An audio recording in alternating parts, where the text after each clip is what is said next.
To make his company go bankrupt, the man deliberately invested in a project that couldn't possibly make money, but he never expected that he'd end up making a fortune again. After looking into it, Jason finally understood. It turned out that on a stormy night, a girl couldn't get a ride home after work. She could only scan into a phone booth to escape the rain. She thought it would be useless, but once inside, she realized that 20 yuan was totally worth it. Not only were there soft sofas to sit on, there was even a dedicated women's section, complete with hair dryers and blankets, and a heater. Today was the girl's birthday. To keep her parents from worrying, she could only tell them on the phone that she was celebrating with coworkers. After hanging up, she saw a cake in the display window. It was this phone booth that let her feel a bit of warmth in this cold city. On top of that, Jason's location selection was spot on. He built some phone booths near office buildings, making them the perfect refuge for many workers, exhausted physically and mentally. They needed exactly this kind of place to comfort themselves. Inside they could vent freely, releasing their inner stress. Soon the shared phone booths went viral in people's eyes. These phone booths were like urban confessionals, able to heal people's hearts. Jason looked at everything before him, feeling absolutely miserable inside.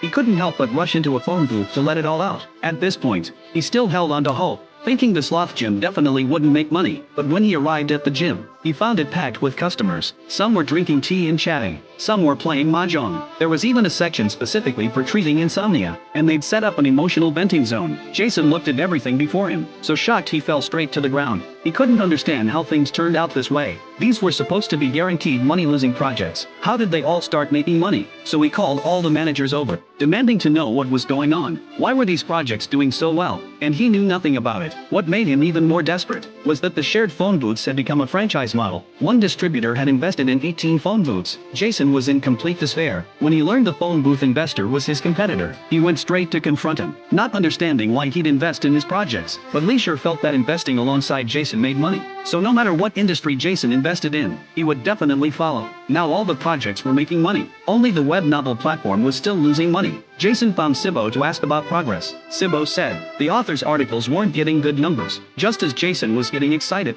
Sibo mentioned that one author wrote a romance fluff piece. It didn't fit the website's positioning at all, but after uploading it, the numbers weren't bad, so they kept updating it. Now tons of readers were demanding more chapters. After hearing this, Jason would rather pay triple the penalty fee to take it down.